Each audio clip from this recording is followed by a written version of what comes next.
Merci beaucoup pour votre fidélité, pour votre émission Être une voix pour les sans-voix. Nous sommes le mercredi 19 février. Nous sommes très heureux d'être parmi vous pour cette émission. Ensemble, ce soir, nous allons aborder un thème qui nous tient à cœur et qu'on n'a pas beaucoup abordé encore lors de nos émissions. Il va s'agir en fait de la condition des prisonniers et de la pensée que le Seigneur a par rapport à elle. Avant d'enchaîner donc, sur notre programme, j'aimerais vous présenter les personnes qui sont présentes sur ce plateau ce soir. Donc, ce soir, nous avons le pasteur Chebuel. Bonsoir. Bonsoir. Je suis désolé. Il n'y a pas de souci. Vous allez prendre l'habitude, ça va venir, il n'y a pas de problème. Donc, vous travaillez depuis maintenant 15 ans dans la plus grande prison de France et d'Europe, d'ailleurs. C'est ce qu'on dit. Oui, en tout cas pour l'instant, c'est la plus grande prison, c'est celle de Fleury-Mérogis. Absolument. Donc voilà. Donc ce soir, on va pouvoir avoir votre analyse aussi, vos expériences, le fruit, je dirais, de vos expériences passées auprès de ces prisonniers depuis toutes ces années, qui vont sûrement nous éclairer aussi par rapport, je dirais, à la pensée du Seigneur pour ces personnes. Absolument, je suis là pour ça. Je pense que c'est un sujet qui intéresse beaucoup de monde, donc on va essayer, dans la mesure du possible, d'apporter un éclairage nécessaire. Amen. Ok, j'ai aussi sur notre plateau, nous avons aussi Simon. Bonsoir. Bonsoir. Donc Simon est un frère qui va nous accompagner pendant l'émission et nous apporter aussi je dirais le fruit de quelques expériences qu'il a pu avoir aussi dans ce domaine. Et donc voilà. Et ensuite, nous avons Samuel. Bonsoir. Donc Samuel qui travaille dans le pain quotidien. Oui, effectivement.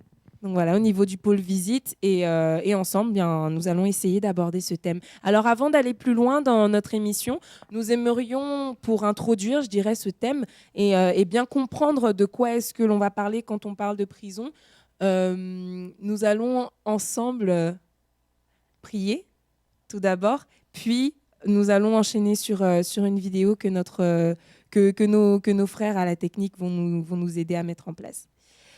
Seigneur éternel, mon Dieu, merci pour ta grâce, pour ce moment. Nous te confions toutes choses.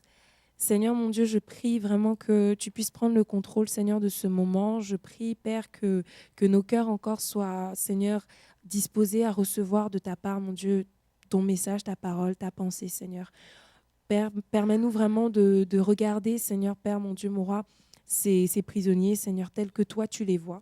Et aide-nous encore à faire ton œuvre, Père, dans ce domaine. Au nom de Jésus. Amen. Donc voilà. Alors, en France, on appelle... alors, la définition, je dirais, juridique d'une prison est un établissement pénitentiaire donc, qui est synonyme de privation, qui est synonyme de lieu privatif de liberté. C'est ça. Donc voilà, et on va en fait avoir par rapport à cette définition, on va avoir différentes catégories d'établissements pénitentiaires. On va compter parmi donc ce qu'on appelle aujourd'hui communément prison, on va compter des maisons d'arrêt, tout à fait, qui sont en fait des lieux où vont être gardées les personnes qui sont en détention provisoire, donc en attente de jugement. On va aussi avoir les établissements pour peine. Donc, parmi eux, on peut compter les maisons centrales qui sont, je dirais, les maisons les plus fermées dans le sens où ce sont les établissements pénitentiaires destinés aux personnes qui ont des peines qui sont longues, lourdes, effectivement, et où aussi on va trouver des personnes que l'on considère à risque, en l'occurrence par rapport à leur possibilité de réinsertion dans la société. Ensuite, dans les établissements pour peine, on va trouver les centres de détention qui sont destinés aux personnes qui ont des peines qui sont supérieures à 2 ans d'emprisonnement et néanmoins qui bénéficient de meilleures perspectives pour se réinsérer dans la société.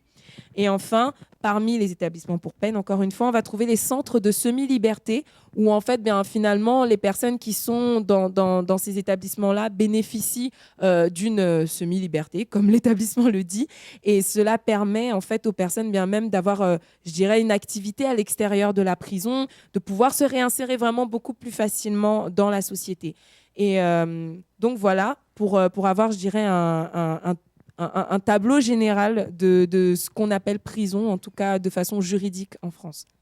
Et ce serait peut-être bien que le pasteur Shemuel nous situe dans quel cadre se trouve l'établissement dans lequel il intervient par rapport à la définition que nous venons d'avoir. Oui, en fait, la définition qui a été donnée, c'est une définition, comme qui dirais-je, scolastique, en fin de compte, mais c'est un peu plus large que ça. C'est-à-dire, dans une maison d'arrêt, on peut trouver des gens qui sont là depuis très peu de temps, qui n'ont pas encore été condamnés, qui sont là juste de passage. D'accord. Il y a des gens également en maison d'arrêt, on peut retrouver également des gens qui ont fini leur peine, qui étaient dans les centrales. Maintenant, dans le cadre de la réinsertion, on les prépare à la sortie future et immédiate. Dans les espaces de 2 ou 3 ans, ils viennent là pour suivre des formations. Donc, ils ont fini. Donc, c'est une zone tampon, en fin de compte. Tout à fait. Et entre les deux, il y a effectivement beaucoup de choses. C'est-à-dire qu'il y a des gens qui ont des peines qui sont relativement courtes, dont on ne peut pas mettre dans des centrales. On les laisse là dans une maison d'arrêt également. Effectivement. Et la prison de Fleury-Mérogis se situerait ? C'est une maison d'arrêt. C'est une maison d'arrêt. D'accord. C'est la plus grande prison d'Europe, mais c'est une maison d'arrêt quand même. Ok, très bien. Donc en fait, les personnes qui sont là ne sont pas destinées à avoir des peines très longues. Très longues. Dès l'instant où la personne a été jugée et qu'on a estimé que c'est une personne qui a été lourdement condamnée, automatiquement, la prison prépare son départ dans un centre de détention de longue durée. Voilà. Mais il passe obligatoirement tout détenu est obligé de passer d'abord dans une maison d'arrêt. Donc il y a quand même un type de prisonniers qui passent par ces maisons d'arrêt. Absolument. Okay. Absolument. D'accord, très bien. Bien, je crois que la technique est prête pour lancer la vidéo.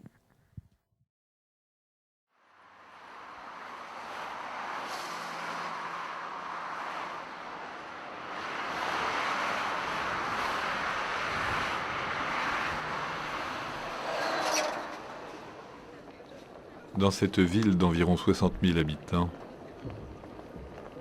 120 personnes se sont donné la mort en 2003, soit près de 7 fois plus qu'ailleurs. 15% des suicides surviennent dans les 15 premiers jours qui suivent l'arrivée dans cette ville. Les automutilations sont quotidiennes.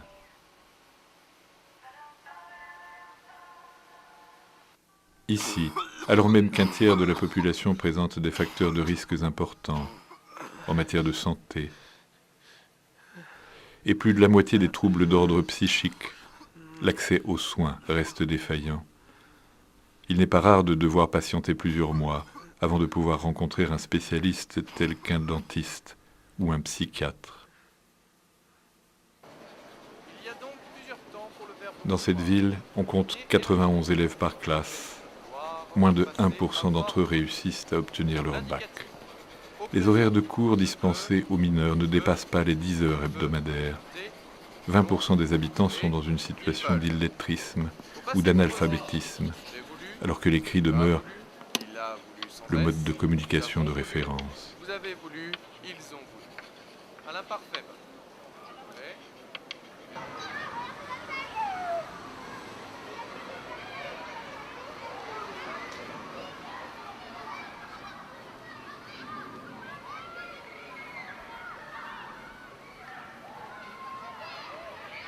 Ici, près de 60% des habitants n'ont pas accès à une activité rémunérée.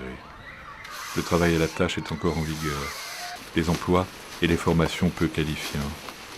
Les travailleurs n'ont pas de contrat de travail et ne touchent pas d'indemnité journalière lorsqu'ils sont malades ou victimes d'un accident.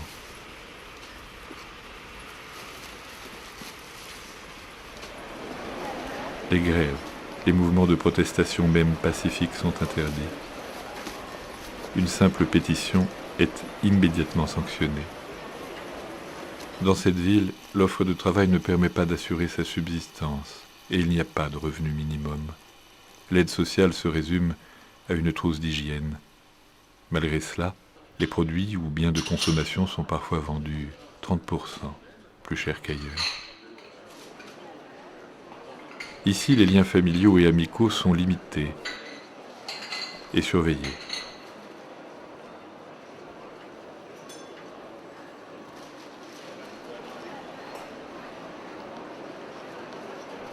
« 70% des habitants n'ont aucun droit d'accès au téléphone.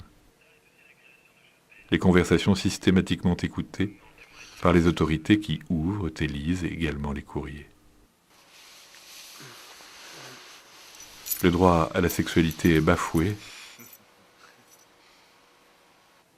Mais c'est n'importe quoi, t'as pas le droit de faire ça. Le problème de surpopulation dans cette ville est alarmant. Les logements où sont entassés les habitants y sont vétustes, souvent insalubres, et ne disposent pas de l'eau chaude. On y reste 22 heures sur 24 à 3 ou 4 dans une pièce de moins de 10 mètres carrés. Cette promiscuité dégradante engendre régulièrement des comportements de violence contre autrui ou retournés contre soi.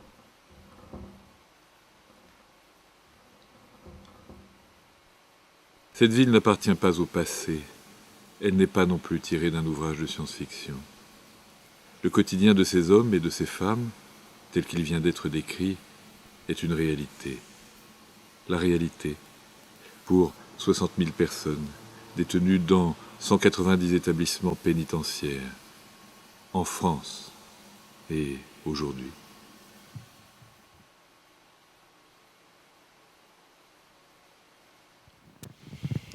Donc voilà la vidéo en fait qu'on a voulu mettre en avant dans cette émission pour nous situer un peu dans le thème que nous voulons aborder, et nous allons voir ensemble avec je dirais les personnes qui ont aussi plus d'actualité par rapport à cette vidéo-là, puisqu'elles y sont, je dirais, plus confrontées que nous qui n'y sommes pas aussi souvent, et qui pourront peut-être nous donner plus d'éclaircissements par rapport aussi, je dirais, à l'évolution qu'il y a eu. Il faut savoir que cette vidéo date des années 2000, donc des années début 2000, et que donc aujourd'hui ça fait presque au moins 10 ans que cette vidéo a été faite. Donc dans ce cas, il y a sûrement eu des évolutions. Nous allons en avoir plus d'informations. Oui, effectivement, je dirais que j'ai été un peu, pas spécialement scandalisé, mais j'étais surpris parce qu'il y a beaucoup de choses qui ont changé en France. Il y a quand même les normes européennes qui sont là. Vous savez que dans une prison comme Fleury, les gens, quand ils arrivent, il y a une prise en charge qui est telle que une maladie doit être décelée. Il y a des gens il y a 4400 personnes. On ne va pas laisser quelqu'un qui vient avec une pathologie et qu'il soit, je dirais, l'agent pathogène. Donc, automatiquement, il y a une prise en charge. Il y a des médecins qui voient systématiquement tout le monde et automatiquement, ils sont affectés dans des endroits bien définis. Donc, quand on me dit qu'il faut mettre 2 semaines ou 3 semaines pour voir un psychiatre, mais j'hallucine. En tout cas, si ça se passe quelque part, ce ne serait pas en France. Hein. En fait, comme elle a précisé, la vidéo date des années 2000. Oui, mais sûrement, ça a dû susciter beaucoup d'évolutions. Oui, probablement.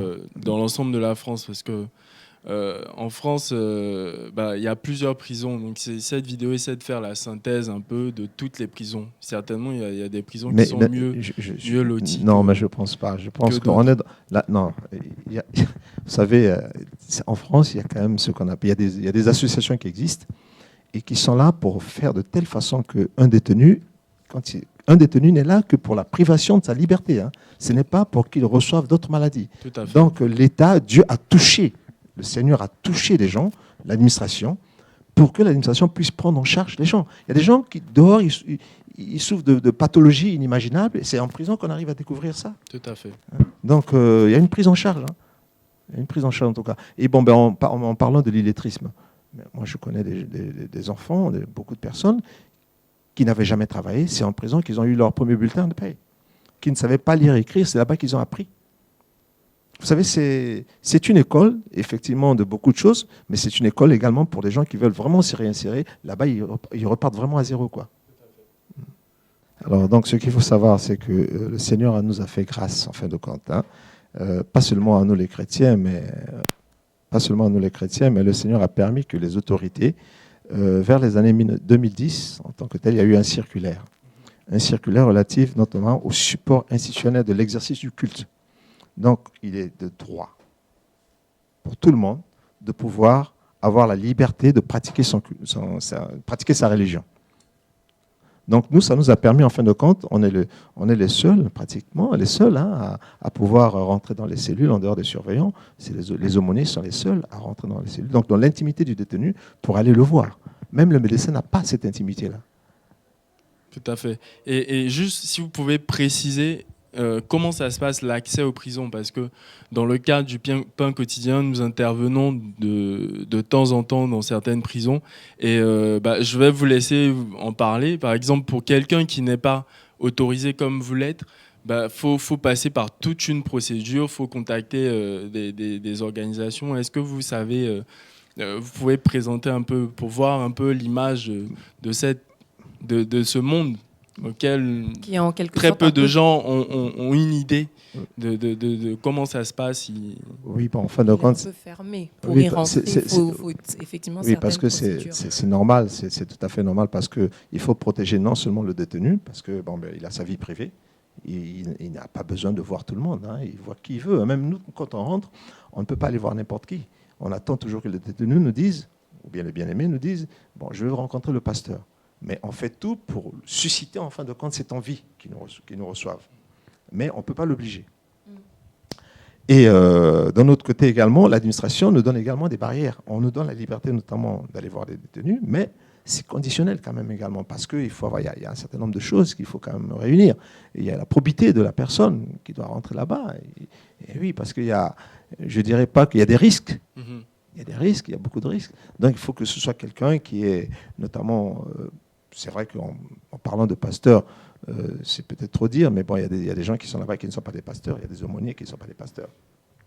Donc il y a toute une série de choses. D'abord, il y a eu d'abord des enquêtes qui sont faites au niveau du ministère de la Justice. Tout à fait. Il y a des enquêtes au niveau du ministère de l'Intérieur. Et puis, il y a la validation notamment de la fédération.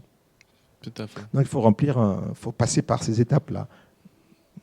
Une fois que vous êtes passé, on voit si vous êtes apte à pouvoir exercer votre ministère en prison ou pas. Est-ce qu'un chrétien, je dirais, par exemple, si moi j'ai envie de me lever, voilà, et pour aller rendre visite à des prisonniers et leur partager la parole, ou ne serait-ce que passer un temps avec eux pour discuter avec eux, pour leur apporter, je sais pas, juste une conversation, comment ça se passerait dans mon cas? Dans votre cas, je dirais simplement, dans votre cas, vous étiez approché de moi et puis j'ai vu d'abord qu'est-ce que vous étiez capable d'apporter, et puis après, j'ai fait la proposition donc à l'administration pénitentiaire de voir si vous êtes apte à rentrer. Mais sinon, il y a beaucoup de choses quand même qu'il faut remplir. C'est-à-dire que l'évangile, on peut faire tout ce qu'on veut dehors, mais là-bas, on ne peut pas faire tout ce qu'on. Il y a d'abord la première base, c'est d'éviter le prosélytisme. Tout à fait. Hein, ouais. Et ça, c'est également un cas, parce que si on laissait tout le monde rentrer, finalement, on ne pourra pas circuler. Hein. Prenons par exemple le cas. Non, mais c'est vrai, là, actuellement, il n'y a pas longtemps, je crois, les témoins de Jéhovah ont accès aux prisons. Les témoins de Jéhovah ont accès aux prisons. Avant les témoins de Jéhovah, il y avait les bouddhistes. Ça veut dire qu'il y a maintenant beaucoup d'intervenants. Et comme il y a beaucoup d'intervenants, ça veut dire qu'il faut réduire. Il y a une palette d'intervenants. Maintenant, il faut réduire dans la palette d'intervenants le nombre d'intervenants qui vont rentrer. Tout à fait. Parce que sinon, on ne pourra pas circuler. On est toléré. Hein. On est toléré. Hein. C'est-à-dire les aumôniers sont tolérés. Pourquoi ? Parce qu'il y a des besoins. On voit quand même le travail que nous faisons. Parce que par notre action, il y a beaucoup moins de suicides. Il y a des gens qui se réinsèrent aussi. Donc, ce travail qui est fait, l'administration, au vu de ça, il se dit, ok, on va les accepter. Et puis, de toutes les façons, quand on regarde dans les Écritures, les prisons n'ont pas été mises en place par l'homme en tant que tel. C'est Dieu qui avait déjà favorisé ça. Je ne sais pas si vous vous rappelez de notre Nombre 35, verset 25, on en parle, hein, les villes de refuge. Oui. Donc, c'était déjà prévu dans la Bible. Entre deux tribus, il y avait une ville. C'est-à-dire que quand quelqu'un avait commis un crime, il devait y aller pour se réfugier, pour pas que l'ange vengeur ne le tue. Tout à fait. Donc c'était prévu. Donc il y a eu une forme d'amélioration, mais le principe reste le même. Hein. Donc en fait, toutes ces choses nous montrent combien ce secteur est quand même fermé. Ouais, mais malgré cela, Dieu permet à ce que l'évangile soit annoncé.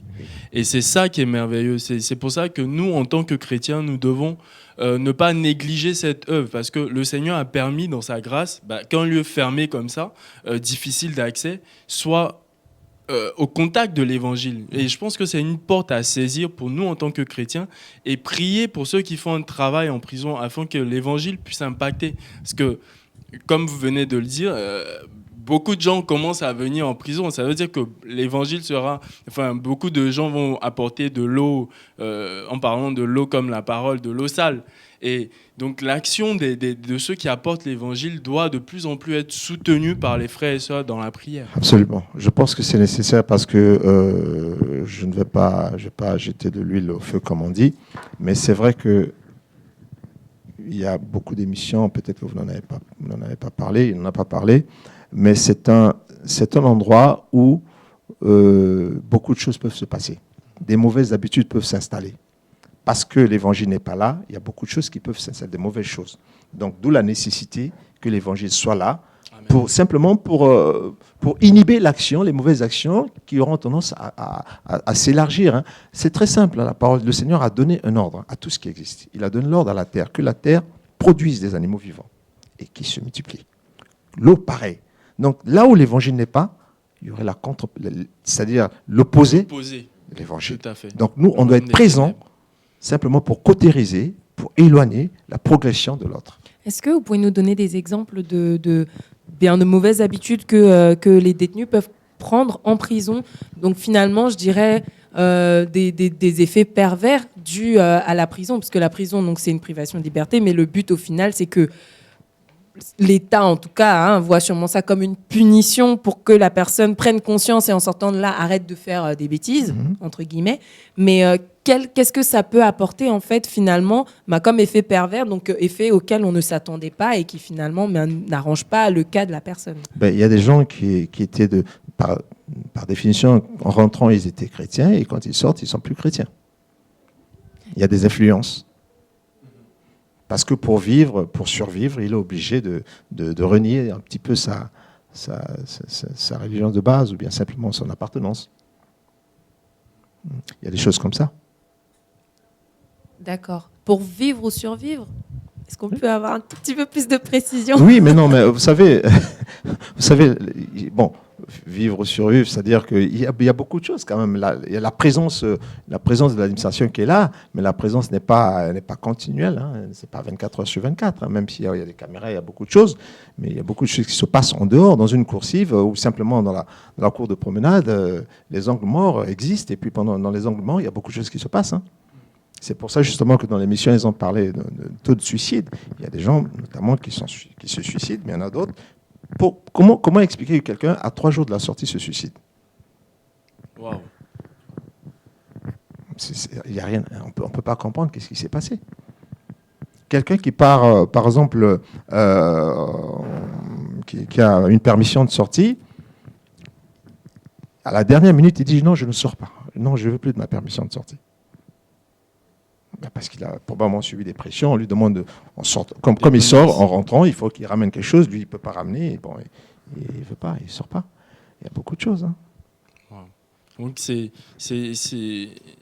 que vous dites montre que les prisonniers sont aussi soumis à une pression, à une sorte de pression qui existe dans les prisons. Dans toutes les prisons. Dans toutes les prisons, pas qu'aux États-Unis. Hein. Je pense que ça existe également. Et Simon, toi, tu peux nous donner un peu ton expérience. Enfin, est-ce que tu peux nous dire un peu plus sur l'état des prisons? Je parle au niveau, que ce soit au niveau matériel comme au niveau spirituel, mental des détenus. Je ne sais pas si tu as quelques exemples. C'est vrai que par rapport à l'émission, le petit film qu'on a vu là, c'est vrai que je pense effectivement que ça a beaucoup évolué, hein, parce que dans le cadre de mon travail, je vais là-bas pour faire en sorte que les détenus puissent remplir des formulaires. Et effectivement, je constate que les détenus ils sont bien pris en charge. Hein. Donc, s'ils sont malades, qu'on s'occupe bien d'eux. Et si, par exemple, ils ont besoin d'avoir droit au point d'accès aux droits, par exemple, ils sont pris en charge tout de suite. Donc, je pense que le film là qu'on a vu doit être revu. Hein. Donc, par rapport au côté spirituel, je pense que, comme l'aumônier a dit, qu'il y a un travail qui se fait. Donc, si l'administration a décidé que le suivi, par exemple, spirituel, comment dirais-je, aide pour que les détenus soient bien pris en charge, je pense que c'est une bonne chose, quoi. Tout à fait. Et selon toi, pourquoi est-ce que c'est important, en tant que chrétien, hein, pourquoi est-ce que c'est important que l'on se préoccupe des prisonniers, finalement? Donc là, si je dois, par rapport à la parole de Dieu, le Seigneur, on sait que le Seigneur n'est pas venu pour les bien portants. Donc il nous le dit, il n'est pas venu pour ceux qui sont en bonne santé, il est venu pour ceux qui sont malades. Donc je dirais que les personnes qui se retrouvent en prison, ce sont des personnes qui ont un mal-être, quoi. Un mal-être, donc ils étaient peut-être rejetés dans la société, donc ils ont commis des infractions qui font que bon, ils sont en prison. On aurait pu être dans le cas de ces personnes-là. Hein, donc, comment dirais-je, donc je pense que bon, il est important de leur parler de la parole de Dieu, hein, parce que en leur parlant de la parole de Dieu, ben ils vont pouvoir, comment dirais-je, prendre conscience. Pour quelles raisons, prendre conscience que bon, ils ont essayé de mener leur vie tout seuls et que avec l'aide du Seigneur, ils peuvent s'en sortir, prendre conscience que bon, ben ils ont commis quelque chose et que le Seigneur est là pour les aider dans leur marche, quoi. C'est un peu comme ça. Amen. Si on Je peut peux juste... dire quelque chose peut-être? Oui, allez-y. Simplement, j'aurais tendance à vous demander peut-être de lire un passage dans la parole de Dieu, dans Osée 2, versets 14 à 20. On aura l'explication de la prison. Samuel va faire la lecture. Voilà. Okay. Simplement pour donner une idée que la prison doit être salvatrice, salutaire. Elle est salutaire. C'est-à-dire, quand tout à l'heure j'ai dit que ça a été prévu, c'est-à-dire que Dieu, dans sa bonté, il n'a pas condamné, il n'a pas dit que parce qu'on a tué, on doit tuer. Il a dit, aujourd'hui, je prends la décision. Entre chaque ville, entre chaque tribu, il y aurait une ville de refuge pour protéger, en fin de compte, celui qui a commis, qui a tué, pour qu'il puisse, dans un espace bien défini, voir l'importance de la vie. Donc, ça n'a pas changé.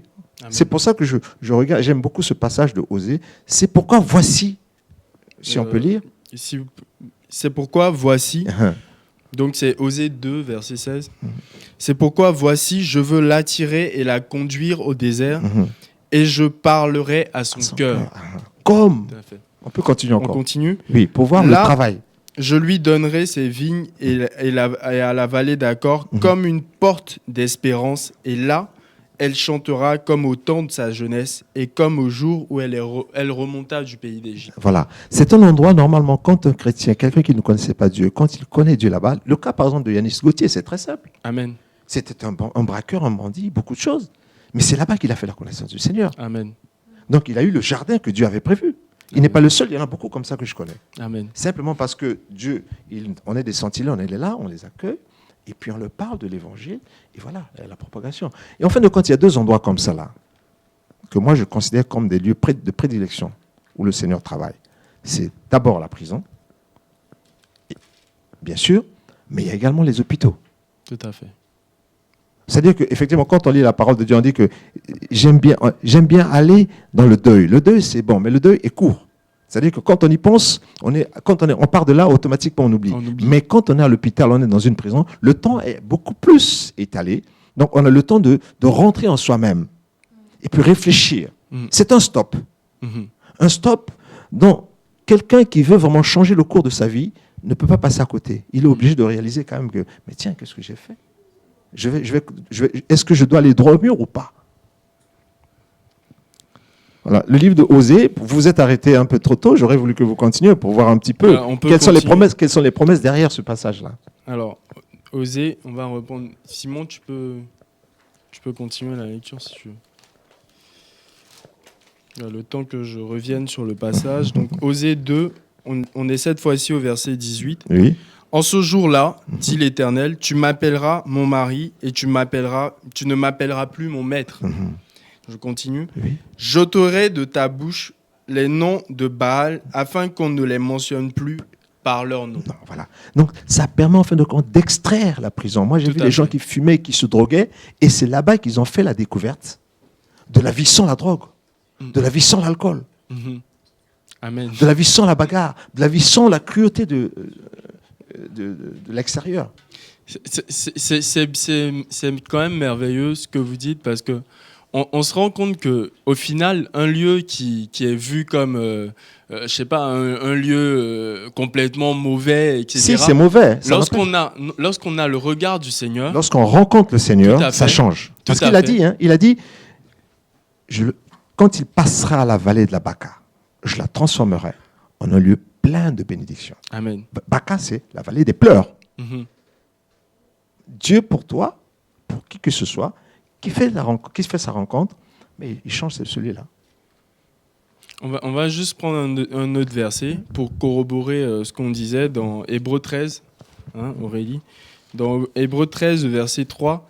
Et c'est pour ça que le Seigneur, la parole est vraiment merveilleuse. Et dans Hébreux 13, on nous dit au verset 3, « Souvenez-vous des prisonniers. Souvenez-vous des prisonniers comme si vous étiez aussi prisonniers et ceux qui sont maltraités comme étant aussi vous-même dans un corps. » Oui. Et on voit que le Seigneur ne néglige pas pour autant ceux qui sont exclus, ceux qui sont en prison. Et j'aime bien ce passage d'un lépreux dans la Bible. La loi disait que lorsque quelqu'un avait la lèpre, il devait siéger hors du camp. Et on voit que le Seigneur guérissait ces personnes. Donc Dieu a un souci, un fardeau pour ces gens qui sont en prison ou dans les hôpitaux. Et c'est ça qui est merveilleux, c'est ça la beauté de la parole de Dieu. Et j'aimerais vraiment inviter les chrétiens à se joindre à cette œuvre dans la prière, ne serait-ce que dans la prière. Surtout le passage d'Hébreux 13, moi j'ai un éclairage qui est un petit peu différent. Allez-y. C'est-à-dire que l'Hébreux 13, normalement, ce n'est pas le détenu. Oui, le Seigneur demande à nous de nous souvenir des détenus. Parce que nous qui sommes à l'extérieur, deux fois on est dans des prisons. Aussi. On est beaucoup dans des prisons. C'est à nous. On est dans des prisons, on croit qu'on est libre, mais on est emprisonné. Combien de chrétiens je vois qui vont à l'église régulièrement, mais qui sont encore dans la colère, dans le mensonge, Amen. dans la haine, dans beaucoup de choses, dans la cigarette, dans l'alcool, encore, il y en a beaucoup. Le détenu, quand il est en prison, il n'a pas d'alcool. Il ne va pas en trouver. Il ne va pas en trouver. Donc, au moins, si déjà il buvait beaucoup, pendant le laps de temps qu'il restera là-bas, il sera sobre. Mais celui qui est à l'extérieur, puisqu'il n'est pas en prison, il continuera toujours. Donc, Dieu nous renvoie en fin de compte. Souvenez-vous des prisonniers. Parce qu'on doit se souvenir que quelqu'un qui est en prison, il est privé de quelque chose. Mais dans cette privation-là, s'il veut vraiment rencontrer le Seigneur, il rencontrera le Seigneur et sera libre. Il sera vraiment affranchi. Amen. Et nous, qui sommes dehors, on doit penser à ça. On doit regarder autour de nous, simplement rentrer en soi-même et voir quelles sont les prisons dans lesquelles on se trouve, et puis en sortir, par la grâce de Dieu, sous l'éclairage du Saint-Esprit. Amen. Amen. Alors, nous avons un appel. Allô ? Oui, allô ? Oui, allô, bonjour. Bonsoir, bonjour, pardon. Je vous appelle de Moselle, en fait. Oui. Je voulais réagir par rapport à l'émission. Oui. En fait, je suis surveillant pénitentiaire depuis 2008 et converti depuis 2012. D'accord. Et en fait, je rends grâce au Seigneur par rapport à cette émission parce que c'est vrai qu'il y a énormément de travail en prison. Je suis pas aumônier, je suis pas passeur ou que sais-je, mais j'ai eu la grâce déjà de pouvoir parler à certains détenus qui étaient même très ouverts au message. Et d'autant plus que l'islam, avec la montée de l'islam et le taux de récidive qui est au taquet, c'est vrai qu'il y a énormément de travail, quoi. Absolument. Mais je bénis Dieu en fin de compte, bien aimé, parce qu'en fait, mes partenaires en fin de compte dans la prison, ce sont souvent les surveillants. Oui. Ça surprend les gens. Ce sont les surveillants. Mais toute autorité vient de Dieu. Oui, amen. Dieu, quand on est chrétien, on sait que si l'autorité, ce n'est pas, si les juges, ce n'est pas pour me priver de quelque chose, mais c'est au contraire pour m'aider à asseoir mon autorité. Oui. Mes partenaires, ce sont des... Et, j'aurais et voulu réagir beaucoup sont des serviteurs de Dieu. Hein. Pardon? Beaucoup sont des serviteurs de Dieu. Ah oui, amen. J'ai même quelques collègues qui sont chrétiens, quoi. Donc, je sais. Je veux dire, on partage ensemble, quoi. Je sais. Et j'aurais voulu juste réagir sur 2-3 petites choses par rapport à la vidéo. Il est vrai qu'elle est un peu datée parce que depuis la loi 2009, la loi pénitentiaire 2009, il y a énormément de choses qui ont changé en prison. Bien sûr. Et pour la maison d'arrêt aussi, précision pour la maison d'arrêt, il peut y avoir une grosse peine si cette personne est prévenue ou alors en délai d'appel. Oui, absolument. Voilà. Absolument. Et sinon, maison d'arrêt, c'est relativement une peine supérieure ou égale à 2 ans. Minimum. Voilà. Inférieur ou égal à 2 ans. Voilà. Inférieur ou égal à Et 2 ans. pour revenir par rapport à ce que vous disiez par rapport à l'influence, je dirais qu'un véritable chrétien n'est pas influencé, bien qu'un véritable chrétien, il est rare qu'il aille en prison, sauf pour persécution ou comment dire, pour accusation fausse. Mais c'est vrai qu'il y a beaucoup d'influence. Enfin voilà, je veux dire, c'est vrai qu'il y a beaucoup d'influence et il y a que l'Évangile, il y a que Jésus-Christ qui peut remédier à ça, quoi. Amen. Amen. Merci bien. Merci beaucoup pour ton intervention. Voilà. Donc, soyez bénis. Amen, toi aussi. Amen. Merci de même.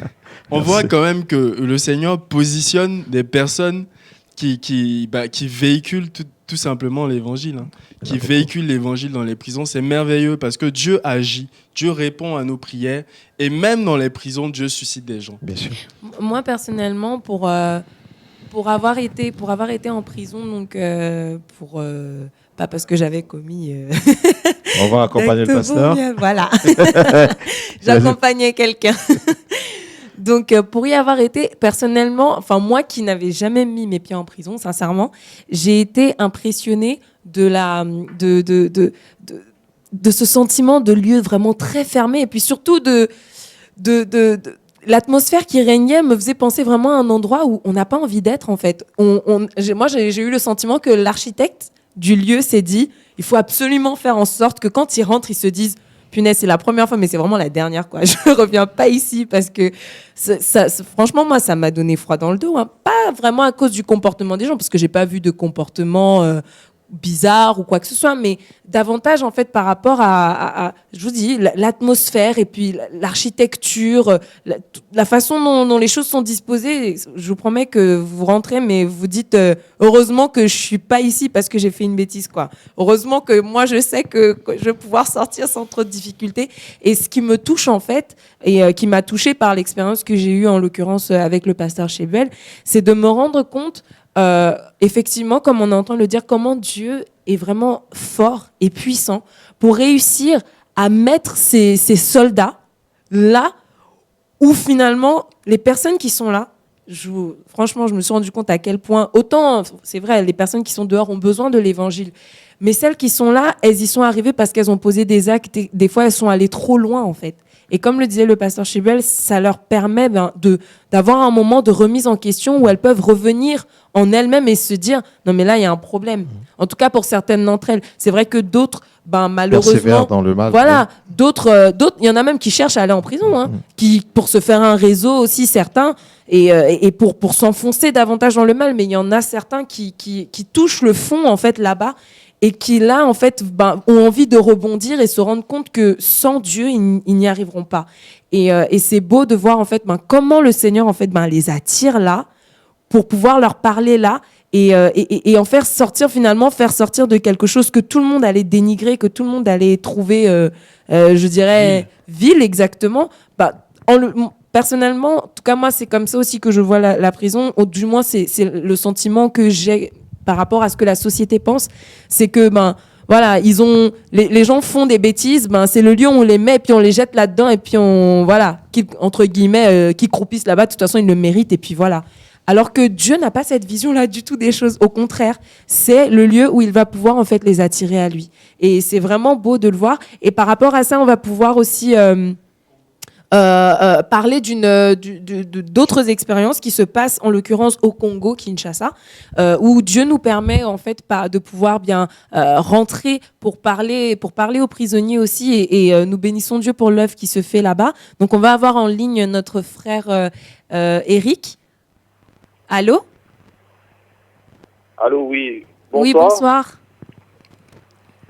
Bonsoir, comment vous allez? Nous allons très bien. Et toi? Ça va, j'ai tâché de suivre un peu l'émission ici. Même si ça coupait un peu, j'ai quand même été beaucoup encouragé par ce que les frères ont dit. Amen. Qu'est-ce que toi, tu peux nous dire par rapport à la prison du Congo et à l'œuvre que le Seigneur fait là-bas? Alors, la prison au Congo, c'est très dur. C'est vrai qu'on est dans des conditions très difficiles par rapport à la vétusté des bâtiments, par rapport à la surpopulation. Les conditions physiques sont vraiment dures. Parfois, il manque aussi à manger, donc c'est vraiment pas évident. Mais la grâce que Dieu nous a faite ici, c'est qu'on peut prêcher, je dirais librement, en tout cas pour l'instant, et on peut vraiment prêcher les prisonniers. Et ça, c'est une porte que Dieu nous a ouverte, enfin pas qu'à nous, mais à d'autres assemblées aussi. Et je dirais que la prison de Makala qu'on visite ici et est la 25e commune de Kinshasa. Voilà. Wow. Ça, c'est un peu comment ça se passe. Alors maintenant, ça fait maintenant 4 ou 5 ans qu'on visite les prisonniers et c'est vrai que c'est parfois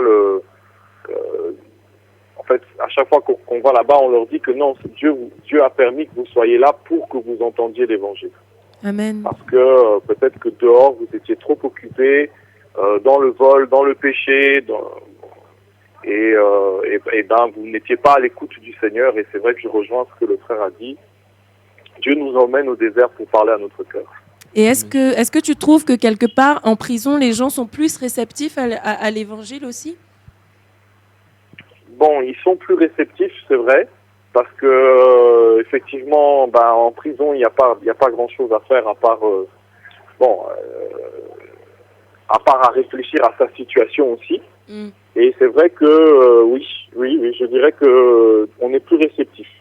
On est plus réceptif, ou alors on s'endurcit. En fait, comme dirait un ami prisonnier avec qui on travaille là-bas, le frère Kibonge, voilà, c'est un milieu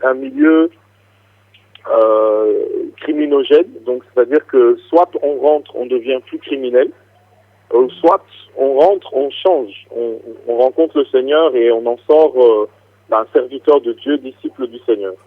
Amen. Donc voilà, c'est tout ou rien.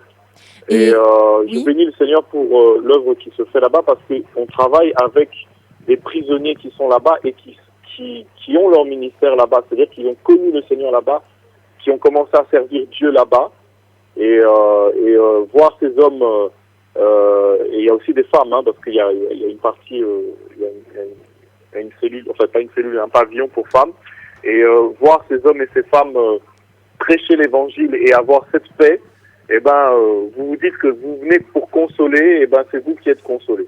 Amen. Et par rapport aux frères dont tu parlais il y a un instant, je crois qu'il y a une anecdote par rapport à son entrée en prison, sa conversion, et ensuite il y a rencontré a priori une autre personne qui l'avait amené en prison.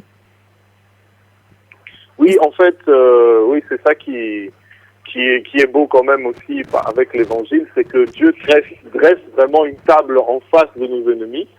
Et effectivement, notre frère après avoir été jeté en prison, après 2 ans, eh ben, celui qui avait requis la peine de mort contre lui s'est retrouvé aussi en prison. Et lui-même s'est converti au Seigneur. Et aujourd'hui, je peux le témoigner, je les ai vus boire du thé ensemble, manger ensemble et prêcher ensemble et travailler pour le Seigneur ensemble. Et ça, c'est vraiment la force de l'évangile, quoi. Ça, c'est l'humour du Seigneur, ça. Dieu fait des choses. Je dis ça, c'est l'humour de Dieu. Dieu fait des choses que le monde, en fait, n'aurait jamais pu concevoir, quoi. Que le monde sans Christ, que les gens sans Dieu ne peuvent pas concevoir. Que la personne qui m'a envoyé en prison, finalement, soit mon frère en Christ et que je m'asseye avec lui pour boire du thé et partager la parole de Dieu. Ben voilà. Et puis Paul le disait, hein, et il dit... déjà dans le livre des Actes, on voit que Paul va prier pour son geôlier, parce que son geôlier voulait se suicider à cause du tremblement de terre qui avait secoué la prison et qu'il pensait que les prisonniers étaient partis. Et son geôlier est devenu un frère. Amen. Et plus tard aussi, je crois, dans une de ses lettres, il va dire que nul n'ignore que je suis en prison, et tout le prétoire ainsi que les gardiens, etc., savent que je suis en prison et que je suis dans les chaînes pour la cause de Christ. Donc, voilà, je pense que vraiment c'est Dieu qui fait ces choses. Amen. Vraiment, gloire à Dieu pour l'œuvre qui se fait, oui. Et bonsoir Eric.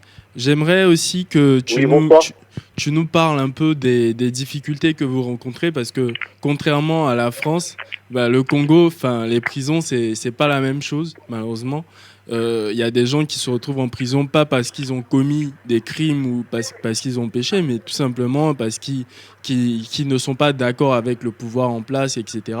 Et quelles sont les difficultés que vous rencontrez au quotidien là-bas dans l'œuvre que vous faites pour le Seigneur en prison? Bon, comme je disais, c'est vrai que pour l'instant, nous avons encore la porte ouverte pour aller prêcher. Mais cette porte est petit à petit en train de se fermer, parce que comme en Europe, on commence maintenant à vraiment demander à ce que ce soit que des aumôniers qui puissent venir apporter de l'aide ou venir prêcher. Et petit à petit, que ce soit au niveau de la prison ou bien que ce soit au niveau de la ville de Kinshasa, de plus en plus, on sent cette mainmise on va dire, du système impie pour bloquer la prédication en prison. Donc ça, nous avons besoin vraiment de vos prières pour nous soutenir là-dedans. Ou sinon, il manque de livres, ils ont soif de la parole véritable, parce que il y a une bonne chose que l'évangile soit prêché en prison, et que les portes sont ouvertes, mais il y a aussi le problème de la religion. La religion aussi est rentrée dans la prison. C'est-à-dire que tout ce qui se passe en tant qu'apostasie au niveau de Kinshasa ou bien d'ailleurs, c'est aussi rentré dans la prison.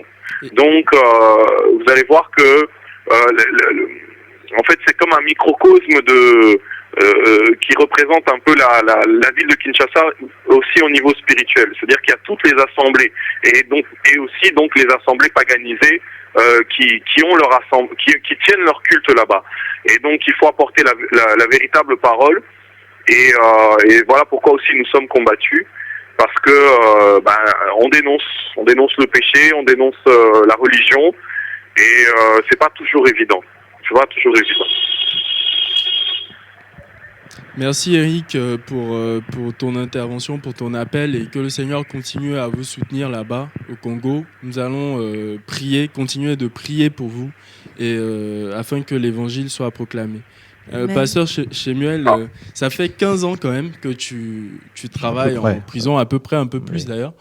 Et est-ce que dans tout ton parcours, tu t'es dit, tu as dû rencontrer des difficultés. Est-ce que tu t'es dit à un moment, je vais abandonner, c'est trop difficile, parce que c'est un cadre quand même pas évident. Je vais répondre d'emblée. En fin de compte, ça m'est jamais arrivé. Ça m'est jamais arrivé. Je bénis Dieu que ça se produise pas. Je vais pas rentrer dans le doute. Amen. Parce que c'est pas moi qui ai choisi de faire ce travail-là, ou tout au moins c'est pas moi qui ai choisi ce ministère, c'est le Seigneur. Amen. Donc il m'a outillé pour que j'aie suffisamment de patience et d'amour pour garder encore le cap. Alors donc, mais par contre, il y a une question que vous avez posée tout à l'heure et je souhaiterais quand même revenir là-dessus. C'est-à-dire que moi, je ne cherche pas à... pourquoi la personne est venue en prison? Qu'elle ait volé, qu'elle ait menti, qu'elle ait tué, qu'elle fait quoi, ça ne m'intéresse pas. Pour moi, c'est simplement une occasion que Dieu a choisie. Il a trouvé quelque chose pour l'amener là-bas, pour parler à son cœur. Amen. Il veut le changer. Donc, quelqu'un, quand il vient me dire, mais moi, je suis innocent, je dis, oui, tu es innocent pour les hommes. Mais Dieu a un autre projet pour toi. Amen. Il veut t'innocenter vraiment. Amen. C'est pour ça que tu dois passer par là. Amen. Ben oui, mais parce que le bien-aimé en a parlé, la parole le dit, hein, il est venu pas pour les bien portants, mais pour les malades. Amen. Donc, un médecin ne peut pas soigner, opérer quelqu'un chez lui, dans sa maison. Il va jamais le guérir. Donc, il l'amène dans un endroit qui est bien propre, aseptisé, clôturé, où il a la possibilité notamment de faire l'opération. Oui, mais c'est vrai, je parle comme ça, d'une façon un petit peu allégorique, mais c'est ça. Donc, le Seigneur va l'amener dans le désert. Et là, vraiment, il va lui expliquer. Dieu se cherche un intercesseur. Il veut nous révéler des choses. Mais il ne peut pas nous révéler des choses quand il y a un afflux d'informations. Donc, il va choisir un moment bien précis où il va nous parler.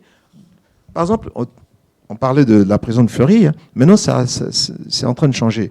Mais même, c'est-à-dire là, quand on rentrait dans une prison à Fleury, la première des choses qu'on voyait une croix qui faisait rentrer la lumière. C'était comme ça. Maintenant, ils sont en train de changer, mais c'était ça. Une croix. Ils sont en train de modifier. Mais c'était comme ça à l'origine. Pourquoi? Parce que les premières prisons ont été construites, bâties, selon l'idée que Dieu avait donnée déjà aux gens qui aimaient Dieu. Comme je vous disais, les premières prisons ont été tenues quand même par des nonnes. Donc, n'oublions pas que c'est un endroit de prédilection pour le Seigneur, comme les hôpitaux. Hein, Amen. Du reste. Hein. Amen. Et moi, il y a une idée sur laquelle j'aimerais qu'on essaye de voir ce que Dieu pense, parce que je me suis rendu compte, comme je disais tout à l'heure, que l'idée actuelle dans la société, par rapport aux prisons, même pour beaucoup de personnes, ça pose beaucoup de problèmes. Hein. On le voit avec, même au niveau politique, avec notre ministre de la Justice qui se demande qu'est-ce qu'on doit faire par rapport aux prisons, comment mettre les choses en place pour éviter la récidive, pour réinsérer les gens. Donc voilà, on se pose beaucoup de questions par rapport à cela. Et ce que moi je remarque sincèrement, c'est que ce que le Seigneur nous demande de faire par rapport aux prisonniers, quand on en revient à, je dirais, l'approche que Samuel en avait tout à l'heure, qui est le fait finalement de penser à eux aussi et de prier pour eux et de se demander, si j'y étais, dans quelles conditions je me trouverais et quelle chose serait dans mon cœur, et donc prier que le Seigneur intervienne dans leur vie. Néanmoins, la société actuelle n'a pas cette vision des choses-là. Et la société actuelle considère que... Moi, j'ai vu par exemple, aux informations, des personnes qui ont été, je dirais, agressées par d'autres, ce genre de choses, et donc qui vont dire devant la caméra, devant les journalistes, voilà, quand on rendait le verdict, je trouvais que c'était pas assez, il aurait dû avoir plus, et on sent en fait de la rancœur, de la haine, voilà, on considère que la personne, elle mérite vraiment de croupir en prison ou de voilà. Et je dirais, humainement parlant, je peux le comprendre, je mets des grandes guillemets, dans le sens où l'être humain n'est pas fait pour savoir pardonner et avoir de la patience comme Dieu en a. C'est Dieu qui nous donne de l'avoir, quand bien sûr nous lui donnons notre cœur. Néanmoins, nous-mêmes tout seuls, là, franchement, quelqu'un, je sais pas, a bu, conduit et renverse ma maman dans la rue et elle se retrouve soit à l'hôpital, soit au cimetière. Sincèrement, humainement parlant, je vais me dire, mais qu'est-ce qu'il fait dehors, lui ? Il faut l'incarcérer, il est dangereux pour la société, voilà, c'est la première idée qui viendrait dans nos têtes, parce qu'on a touché à quelqu'un qui nous est proche, ce qui arrive est quelque chose qui nous touche. Et moi, je me demande, en fait, en tant que chrétien, type de réaction on doit avoir par rapport à ça. Parce que des fois, on croit que ça n'arrive qu'aux autres. Des fois, on croit que le fait qu'on nous escroque, le fait que quelqu'un nous cambriole, le fait que quelqu'un nous vole notre voiture, le fait que quelqu'un nous frappe ou abuse de nous, ou même physiquement, ou de nos enfants, on pense que ça ne peut arriver que aux gens, je dirais, qui ne sont pas chrétiens. Alors que finalement, on est, je dirais pas on est protégé de rien dans ce monde. C'est pas ça. C'est que Dieu nous garde, bien sûr, mais que Dieu peut permettre qu'il arrive dans nos vies des choses auxquelles on s'attendrait jamais. Et quelle vision en fait Dieu a de cela? De quelle façon devons-nous regarder en fait finalement les prisonniers ou les personnes qui posent des actes qui même pour nous seraient vraiment tellement répréhensibles qu'on se demande comment on peut les pardonner, quoi. Alors juste pour compléter la question, c'est parce que pour prier, il faut avoir de l'amour dans son cœur. Le Seigneur nous demande de prier, mais par l'esprit, avec compassion. Et je sais que beaucoup pour eux, c'est difficile de prier pour les prisonniers, pour les gens qui sont en prison, parce que justement, comme elle venait de l'expliquer, pour beaucoup, ils le méritent. Et donc, voilà. Quel conseil, qu'est-ce que, par rapport à l'expérience d'ailleurs que vous avez eue en prison depuis toutes ces années, je pense que le Seigneur vous a communiqué beaucoup de choses par rapport à cela. Alors, donc, ce qu'il faut savoir en fin de compte, la compassion, on ne l'a que lorsqu'on a le Seigneur en nous. Parce que le diable, il a été précipité sur la terre. Et comme on dit, c'est le mal. Le cœur de l'homme, très tôt. C'est pour ça justement que le Seigneur a fait envoyer le déluge. Très tôt, il est dirigé vers le mal. Donc, on ne pense qu'à faire le mal. On a toujours une réaction par rapport à... Quand on a toujours une réaction, c'est ce que je voulais dire. Donc, le mal est là. Le mal est là, et quand on arrive... comment faire pour cautériser le mal? Il n'y a pas 36 000 choses, hein, c'est que le Seigneur. Amen. Donc, c'est une fois que le Seigneur est rentré dans notre cœur, à ce moment-là, il nous montre la plénitude. Comment est-ce qu'on peut libérer notre cœur? C'est-à-dire en faisant du bien. C'est pour ça que Ésaïe dit, apprenez à faire le bien. Parce que le bien, on est obligé d'apprendre à le faire. Alors que le mal, on n'a pas besoin d'apprendre. Il dit, apprenez à faire le bien. Lavez vos mains. Donc, quand le Seigneur rentre dans notre cœur, est en nous, on devient une nouvelle créature. Et là, on apprend à faire le bien. Mais effectivement, ceux qui ne le font pas encore, c'est pas grave, le Seigneur fera. Il est souverain, non? Il les amènera à le faire un jour ou l'autre. Il y a le temps de Dieu. Amen. Parce que moi, je n'avais jamais voulu être aumônier. Et puis, moi, mon parcours a été jalonné de beaucoup de choses. Et puis, le Seigneur m'a dit, bon, maintenant, tu vas faire ceci. J'ai dit, ah bon? Voilà. Au début, c'était difficile. Et puis, maintenant, je ne peux pas m'en passer. Amen. Amen, c'est ce qui est beau. Quand je pars en vacances, je m'arrange pour partir, pour sauter un culte, peut-être, pas deux. Donc, c'est-à-dire qu'après mon culte, je pars en vacances. Comme ça, je sais que je vais être absent seulement un week-end. Mais le week-end après, je suis de retour. Amen. Je pense qu'on a un élément.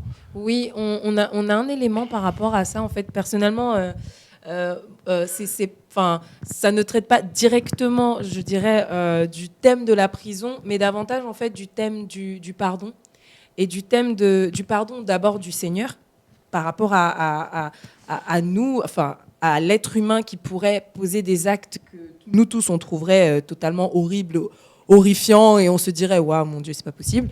Et aussi finalement par rapport à l'œuvre du Saint-Esprit finalement dans le cœur des personnes qui ont été blessées pour pardonner ces autres personnes-là. Donc si on peut voir la vidéo.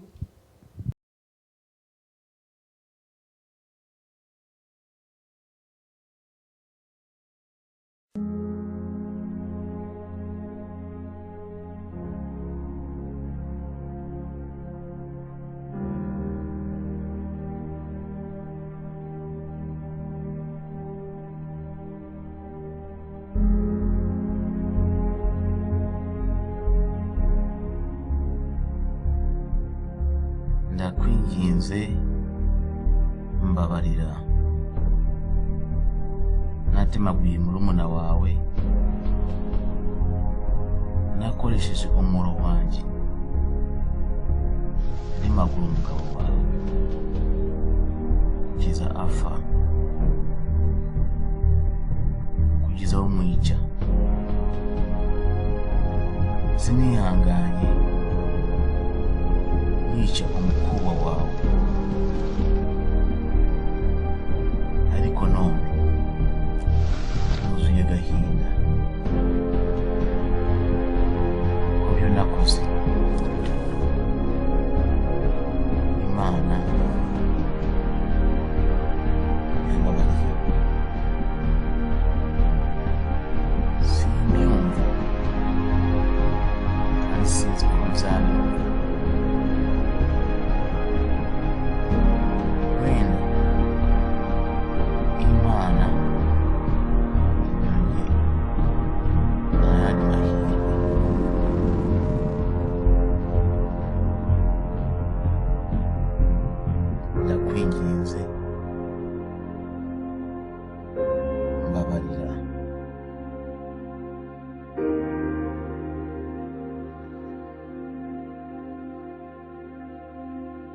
ndakubabariye n'Imana ikubabarire.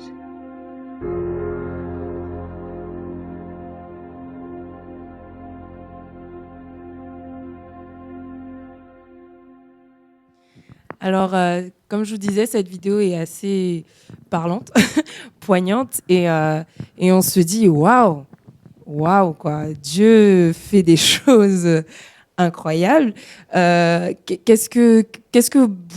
Comment rebondir sur ça? Écoutez, on va lire un passage de la parole de Dieu dans le livre de 1 Jean 5, verset 5. On aura la réponse à la question.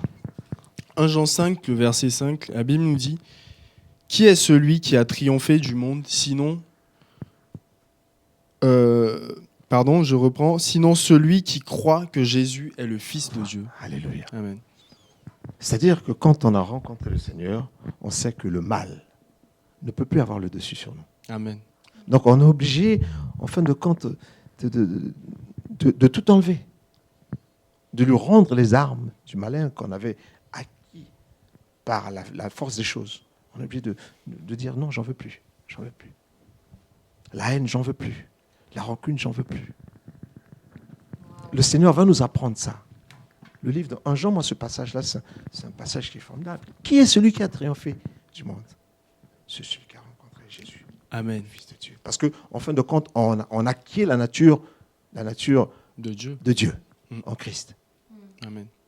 Donc, lui, il a souffert, nous, on a souffert avec lui. Donc, on a tout déjecté. Amen. Et c'est ce que je dirais, la femme dit à la fin. Elle dit, si Dieu t'a pardonné, moi, je fais de même. Et c'est effectivement une puissance qui vient d'en haut. À part Dieu, personne ne peut faire ça, quoi. Et je me dis, waouh, non, mais vraiment, je suis époustouflée. Mais Christ nous a fait une grâce inimaginable. Amen. Vous savez. C'est beau parce que si jamais le Seigneur vous fait la grâce d'aller en Israël, vous vous rendez compte quand même de comment est-ce que Dieu nous fait la grâce, nous, qui avons été rejetés qui n'avions même pas droit à l'héritage des saints. Aujourd'hui, on a droit à l'héritage des saints en Christ. Et là, on apprécie vraiment. Donc, il n'y a pas de raison que je m'encombre des choses qui vont m'éloigner de la grâce de Dieu. Amen. Amen. Alors, on va vous laisser un peu, pour revenir au cœur du sujet, donc les prisons, vous laisser un peu donner un certain nombre d'éléments par rapport à votre travail en prison, sur lesquels vous voulez rebondir et lancer un appel à tous nos auditeurs, ceux qui nous écoutent. Écoutez, qu'est-ce que je peux dire? On a pratiquement tout dit, mais bon, il y a un point quand même qu'il faut que tout le monde devrait quand même savoir, c'est que la prison, c'est vrai qu'il y a des endroits qui ont été construits par l'homme pour essayer de retenir les gens. Mais la plus grande prison, c'est la prison qui est en nous, quand même. Et ça, on doit faire le nécessaire. Ça nous appartient, en fin de compte, tout un chacun, de sortir de cette prison-là. Et de regarder autour de nous les gens, même des frères et sœurs qui sont à côté de nous, qui sont encore emprisonnés. On a une obligation, simplement une obligation médicale.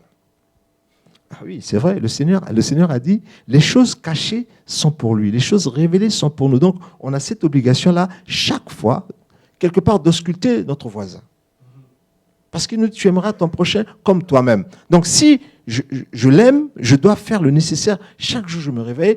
On est des sacrificateurs, non? Christ a fait nous des rois et des sacrificateurs pour Dieu son Père. Donc, on est des sacrificateurs. Un sacrificateur, c'est celui qui est là pour simplement prendre note et puis après traduire ça auprès de Dieu. Donc, on est également j'aime bien ce passage-là, on est dispensateur des mystères de Dieu. Il a fait nous des prescripteurs de ces mystères, donc on doit pouvoir voir. Il est malade, qu'est-ce qu'il a? Je prescris quelque chose pour lui. C'est beau, hein? On va lire ça dans 1 Philémon 8, vous allez voir. Ça, c'est l'objet de tout chrétien. On doit pouvoir donner, traduire notre amour pour Christ, qu'il y ait un changement autour de nous, impacter les gens par notre conversion. Amen. Donc Philémon, le seul chapitre, hein, le verset 8. C'est pourquoi, bien que j'aie en Christ toute liberté de te prescrire ce qui est convenable. Alors, vous vous rendez compte? On a la liberté, Christ nous donne ça. C'est-à-dire qu'on a un carnet d'ordonnances on doit prescrire des ordonnances à tout le monde. On doit montrer que Christ est là, il a pris soin de nous, il a été à la croix de Golgotha, il s'est fait malédiction pour que toute l'humanité soit une bénédiction. Donc on doit pouvoir au moins donner une ordonnance à tout un chacun. Bien aimé, voilà ce que je pense. Et j'aimerais bien même relire le deuxième verset, donc je vais reprendre 8 et 9, c'est beau. C'est pourquoi, bien que j'ai en Christ toute liberté de te prescrire ce qui est convenable, c'est de préférence au nom de l'amour que je t'adresse une prière, étant ce que je suis, Paul, un vieillard, et de plus maintenant prisonnier de Jésus-Christ. Amen. Amen. Alléluia. C'est beau. Hein? Prescripteur des mystères de Dieu. Tous on est. Quand on reçoit Christ, il nous donne ça. C'est un package qu'il nous donne. Ça fait partie des outils qu'il nous donne, des instruments que nous avons. On doit pouvoir rentrer vraiment toujours et rechercher sa présence pour qu'il nous révèle les choses. Donc ça veut dire une proximité avec Christ, et justement dans la prière. Parce que c'est lui qui est l'amour. Hein? Amen, amen, amen. Au nom de l'amour, donc au nom de Christ. Amen. Et Simon, est-ce que tu as un passage ou quelque chose que tu veux nous partager également? Pas forcément un passage, mais par rapport à ce que mon expérience. Hein, c'est vrai que j'ai pas vécu des choses comme le pasteur a vécu. J'ai beaucoup appris à son côté, et j'aurais aimé un jour venir à Fleury pour voir comment ça se passe, parce que on est là pour apprendre. Donc j'ai eu l'occasion dans le cadre du travail, de discuter avec des détenus et de saisir l'occasion pour parler du Seigneur Jésus, notamment un monsieur, c'était un musulman. Il était là, déjà qu'il est en prison, c'est parce qu'il a commis une infraction. Il était malade, il avait des problèmes d'estomac, tout ça, et il était trop vieux pour son âge. Alors je lui ai posé la question, comme ça l'occasion s'est présentée, je lui ai dit, vous priez? Il m'a dit oui, il prie Allah. Alors je lui ai dit, il y a un problème, il y a un souci. Comment ça se fait, vous priez et déjà vous êtes en prison, vous n'avez pas la santé, vous êtes trop vieux pour votre âge. Parce que quand je le regardais, je pensais qu'il était mon père, qu'il pouvait être mon père, alors qu'il était aussi jeune que moi, quoi. Et je lui ai dit, à votre place, j'aurais changé de Dieu. Il me dit, vous me préconisez quoi? J'ai dit, c'est le mien si le vôtre ne marche pas. Donc je vais parler de Jésus. Et il a accepté Jésus. Donc en fait, c'est comme ça que le Seigneur m'utilise des fois. Il a accepté le Seigneur et il m'a demandé de lui offrir une Bible. Quand j'ai eu l'occasion, j'ai pu lui amener une Bible. Et vous savez quoi? Il a rajeuni. Amen. Ouais. Il a rajeuni. En fait, lorsque j'ai prié pour lui sans le toucher, en priant pour lui, je le confie au Seigneur, la gloire de Dieu est descendue sur lui. Il a rajeuni. Et après, je ne sais pas ce que ces personnes deviennent après, mais en tout cas, le Seigneur m'utilise un peu comme ça, quoi. Amen. Voilà. Donc ça, j'ai eu d'autres anecdotes encore, quoi. Donc Dieu agit même en prison. Et moi, j'ai été particulièrement choqué. Une fois, on était allé à la prison d'Orléans, il me semble, et on nous avait parlé. C'est la première fois que j'ai compris qu'en prison, il y avait un fort taux de suicide. Beaucoup de personnes se donnaient la mort en prison, et ça m'a beaucoup interpellé. Et est-ce que vous dans le travail que vous faites, vous pensez que l'évangile, effectivement, peut être une solution pour tous ces prisonniers qui se donnent la mort? Oui, je pense que l'évangile est une solution pour tout. Pour tout. C'est une solution pour tout. Non, mais effectivement, il y a un taux de suicide qui est très élevé dans les prisons quand même, notamment en France, par rapport à d'autres pays européens. Ah, oui, ça c'est vraiment élevé. Mais ça, c'est... Vous savez que la prison, c'est un lieu... Si Dieu a jeté son dévolu à la prison, c'est parce qu'il sait que le diable travaille là-bas beaucoup. Le diable travaille beaucoup. Comme je vous ai dit, comment expliquer 3 jours avant la sortie que quelqu'un se suicide? On ne peut pas imaginer ça. Quelqu'un, il va se couper les veines simplement parce qu'il lui manque une cigarette. Waouh. Ah oui. Parce qu'il lui manque une cigarette. Parce qu'il n'a pas de télé, alors que dehors, il ne regarde jamais la télé, Mais là-bas, il dit, mais je ne peux pas vivre sans télé. Mais il va prendre sa tête comme ça, il va taper dans la porte jusqu'à ce que le surveillant vienne. Waouh. Donc, c'est un lieu où le diable travaille. D'où la nécessité de beaucoup prier. Amen. Hein, beaucoup prier. Et c'est pour ça que je souhaiterais quand même notre responsabilité. Dans Matthieu 25, on parle. Matthieu 25, verset 35. Je ne sais pas qui peut lire ça. On va lire. Voilà. Matthieu 25, verset 35 à 47. 35 à 47. Voilà. C'est un peu long, mais c'est nécessaire quand même qu'on lise ça pour comprendre. Effectivement. Quelle est la portée de la mission que le Seigneur nous charge. C'est un verset qu'on a souvent évoqué dans cette émission. Oui, mais moi je veux l'arrière. Vous allez voir. On va le lire. Car j'ai eu faim. Et vous m'avez donné à manger. J'ai eu soif et vous m'avez donné à boire. J'étais étranger et vous m'avez recueilli. J'étais nu et vous m'avez vêtu. J'étais malade et vous m'avez rendu visite. J'étais en prison et vous êtes venu me voir. Voilà. Donc, juste une minute, on va s'arrêter là. Donc, vous voyez un petit peu le package du prisonnier, il a tout ça là. Mais Amen. Effectivement, dans la rue, on peut avoir des gens qui ont au moins une pathologie. Donc, il n'est peut-être pas en prison, mais il a faim. Mais on ne le visite pas. C'est le cas déjà d'un prisonnier. En prison, on retrouve tout ça là. À un instant T, ce n'est pas tout le temps. Parce que là-bas, il y a beaucoup de détenus, notamment en prison, qui ne mangent pas la nourriture de la prison. Non, moi, je ne mange pas ça. Ils préfèrent qu'on lui envoie les mandats pour qu'il continue. Ceux qui ne connaissent pas Dieu. Et moi, généralement, ceux qui viennent à mes réunions, je leur dis, Dieu ne vous a pas amené ici là pour vous gaver.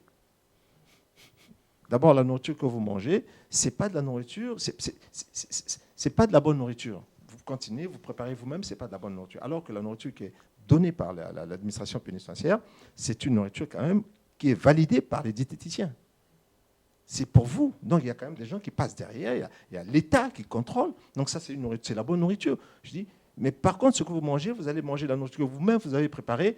Comme vous êtes habitué à manger la semoule le machin, vous allez manger la semoule le matin, le midi, le soir. Mais non, après, pendant 3 mois, vous ressortez de là, vous avez quoi, pris 5 à 10 kilos.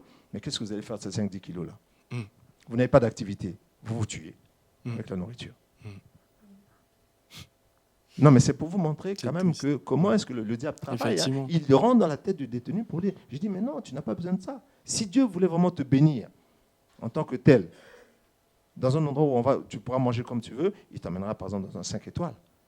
Mais s'il t'a amené ici, c'est parce qu'il veut parler à ton cœur, te montrer les valeurs des choses. Amen. La valeur de l'eau, la valeur du pain, la valeur de la liberté. Alors saisis cette occasion-là. On va continuer notre mission. Donc on continue au verset 36 plutôt. J'étais nu et vous m'avez vêtu. J'étais malade et vous m'avez rendu visite. J'étais en prison et vous êtes venu me voir. Les justes lui répondirent, Seigneur, quand avons-nous vu avoir faim et t'avons-nous donné à manger, ou avoir soif et t'avons-nous donné à boire? Quand avons-nous vu étranger et t'avons-nous accueilli, ou nu et t'avons-nous vêtu? Quand avons-nous vu malade ou en prison et sommes-nous allés vers toi? Et le roi leur répondra, je vous le dis en vérité, toutes les fois où vous avez fait ces choses à l'un de ces plus petits de mes frères, c'est à moi que vous les avez faites. Ensuite, il dira à ceux qui seront à sa gauche, retirez-vous de moi, maudits, allez dans le feu éternel qui a été préparé pour le diable et pour ses anges. Alléluia. Car j'ai eu faim et vous m'avez pas donné à manger, j'ai eu soif et vous ne m'avez pas donné à boire, j'étais étranger et vous ne m'avez pas recueilli, j'étais nu et vous ne m'avez pas vêtu, j'étais malade et en prison et vous ne m'avez pas rendu visite. Donc vous avez vu que quand on lit ce passage-là, sous un autre éclairage, on se rend compte qu'on n'a pas spécialement besoin d'aller en prison. Dans une prison. Dans notre entourage, Amen. Il y a des gens qui sont dans le besoin. Amen. Dans notre entourage, il y a des gens qui ont besoin simplement d'une assistance. Donc on a un travail à faire quand on est chrétien. Amen. On a un gros travail à faire. C'est une responsabilité, mais c'est également une confiance de Dieu. Dieu a confiance en nous. Christ a tout accompli à la croix de Golgotha pour nous.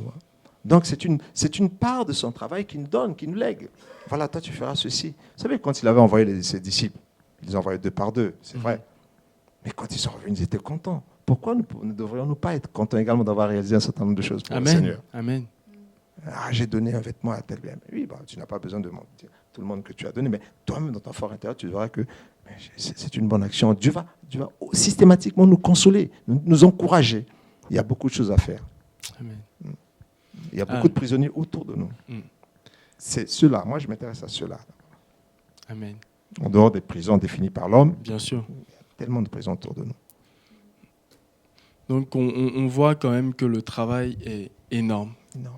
Mais nous avons reçu une puissance. Alléluia.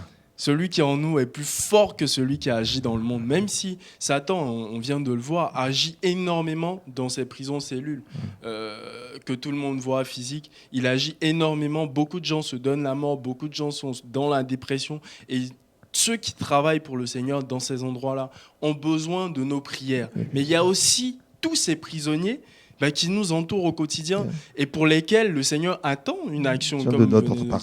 Et chers amis, vous voyez que le rôle de l'Église est énorme. C'est pour cela que le Seigneur ne nous a pas donné une petite puissance. Il nous a donné une grande puissance qui peut venir à bout de ces principautés, de ces autorités, là où le Seigneur nous envoie travailler. Et c'est cette œuvre que nous voulons faire avec l'Esprit dans ce temps et encourager toutes les personnes qui travaillent dans ce domaine, qui travaillent, parce que c'est le cas de l'émission, dans le domaine de pénitencier, des maisons d'arrêt, etc. Prions pour ces personnes-là, apportons-leur notre soutien en prière. Et pensons également à tous les captifs qui nous environnent, sans nous oublier nous-mêmes. Parce que beaucoup de ceux qui nous écoutent ce soir peuvent se dire « mais moi je ne suis pas en prison ». Mais la Bible nous demande de nous examiner. Et je sais que beaucoup de gens sont dans la captivité, dans des prisons comme vous l'avez dit. Ça peut être la colère, le mensonge, etc. Donc dans le niveau spirituel, c'est les mêmes esprits qui peuvent agir, qui nous rendent captifs. Et nous avons à combattre non selon la chair, mais dans l'esprit. Oui, et je pense que le Seigneur nous donnera la victoire. Je le crois. Amen, au nom de Jésus. Amen. On marche avec la victoire et dans la victoire. C'est vrai que dans le livre de Pierre 2,19, il est écrit, il leur promet la liberté alors qu'ils sont captifs de ceux qui dominent en eux. C'est vrai qu'on peut sortir nous-mêmes également. On a cette obligation-là. Parce que Christ est en nous. Hein. On a cette obligation-là de nous défaire de tous ces liens. Il y a ces liens qui partent depuis la 3e, la 4e génération. Il faut s'en défaire et travailler pour le Seigneur. Mais ça, c'est un travail quotidien, en fait. Amen. Donc, à part si on a quelque chose à rajouter, je crois que nous arrivons à la fin de notre émission. Merci à vous tous d'avoir été fidèles à cette émission. Merci aussi à vous sur le plateau pour de vous être déplacés et d'avoir passé ce moment avec nous tous à partager la parole de Dieu sur le thème des prisons. Merci Seigneur, à toi, Père, de nous avoir aussi parlé et de nous faire prendre conscience encore du travail qui nous attend, de ce que nous avons à faire. Oui, de l'étendue, effectivement, du travail que tu nous as donné et nous voulons vraiment, Seigneur, le prendre à cœur encore pour faire avancer ton œuvre dans le sens que toi, tu veux lui donner. Et si on peut prier avant de terminer, par rapport à ce thème, par rapport aux personnes qui travaillent aussi dans les centres pénitentiaires, et puis par rapport à nous-mêmes aussi, afin que le Seigneur nous montre déjà à nous peut-être les prisons dans lesquelles nous sommes et nous donne d'en être libres afin de libérer d'autres, parce que c'est à cela que Christ nous appelle. Donc, je nous invite à prier. Seigneur éternel, mon Dieu, mon roi, je voudrais vraiment bénir ton nom, Père, pour cette occasion que tu nous donnes d'entendre encore ta voix, Seigneur, d'entendre ta parole. Ô Dieu de gloire, Seigneur, nous voulons encore, Père, mon Dieu, mon roi, humilier nos cœurs devant toi, Seigneur, les venir et les déposer à tes pieds, Seigneur, et te demander, Père, mon Dieu, mon roi, encore de nous montrer comment, Père, nous pouvons encore davantage, Seigneur, marcher selon ta parole, faire les choses, Père, mon Dieu, selon ce qui te plaît, et comment, Père, nous pouvons davantage encore, Père mon Dieu, vivre cette liberté à laquelle tu nous appelles afin que nous soyons réellement libres. Seigneur, que ta parole nous rende libres parce que tu dis que la vérité est celle qui affranchit et nous croyons, Seigneur, que si toi, le Fils de Dieu, tu nous libères, eh bien alors nous serons réellement libres. Voilà pourquoi c'est à toi, Jésus, que nous nous en remettons. Et nous voulons aussi, Seigneur Père, prendre conscience encore davantage du travail qu'il y a autour de nous. Seigneur, c'est vrai que lorsque nous regardons le monde, Père, parfois nous pouvons avoir comme un sentiment de découragement en se disant mais quelle est l'étendue de ce travail? Combien les hommes, Seigneur Père, ont un cœur fermé par rapport à toi, par rapport à ta parole? Combien les lois, Père, mon Dieu, qui sont votées dans nos pays, mon Dieu, font tout pour, Seigneur, que l'on n'entende plus ta voix, qu'on n'entende plus ta parole, Seigneur.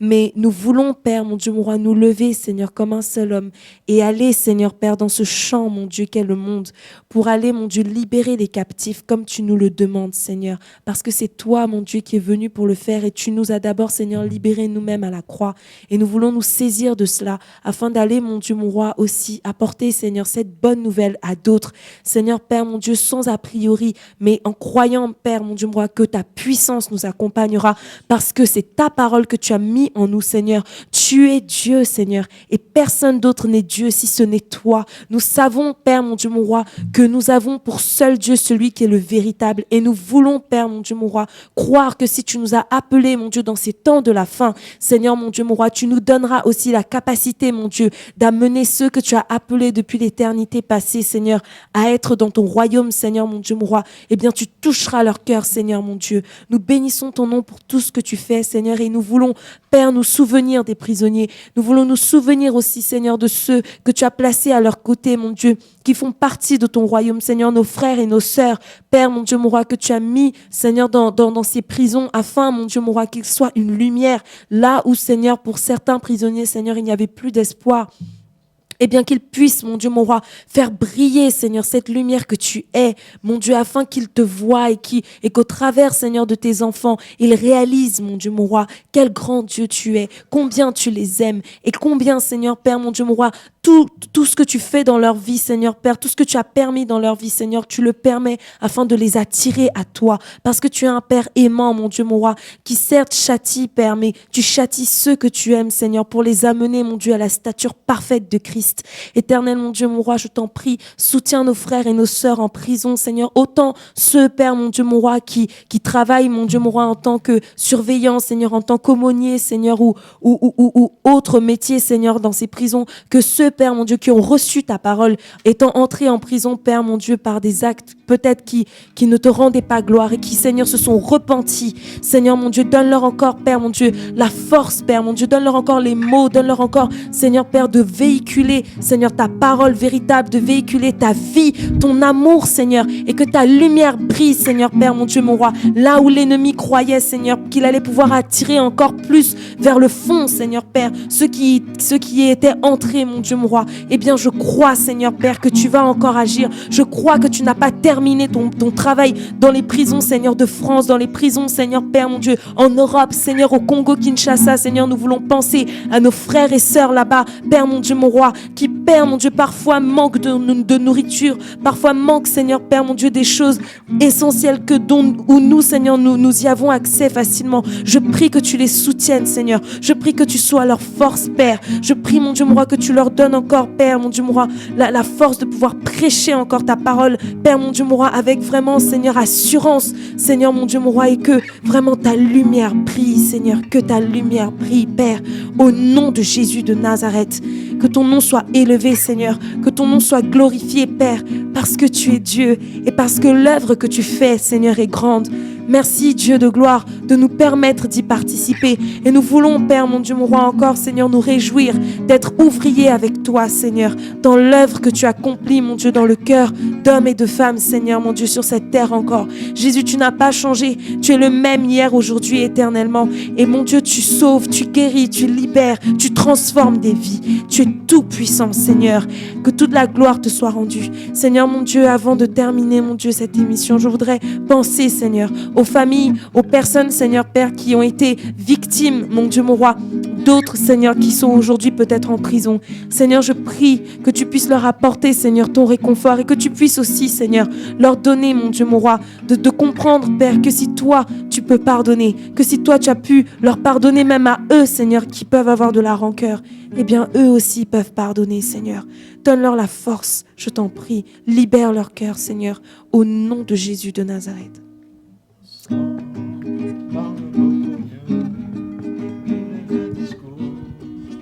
Sur la terre, et pas pour ma défense, proclame ta justice, Jésus c'est ton sang. La croix témoin de ta grâce, révèle le cœur du Père et nous ouvre la voie. Confiant nous avançons, non par nos propres forces, seulement par ton sang. Comment être pardonné? Comment recevoir la vie? Seulement par ton sang, seulement par le sang de Jésus. Comment être purifié, reçu comme un ami de Dieu? Seulement par le sang, seulement par le sang de Jésus. Seulement par le sang de Jésus. Amen. Amen. Merci Seigneur pour ton sacrifice. Amen. Eh bien, nous vous souhaitons une très bonne soirée. Merci de nous avoir suivis. Que le Seigneur vous garde vraiment et que le Seigneur nous guide encore. Et je prie vraiment, j'espère que chacun d'entre nous a pu être encore boosté dans sa foi, dans sa marche avec le Seigneur pour faire son œuvre tout simplement, pour être là où Dieu l'attend. Amen. Bonne soirée à tous.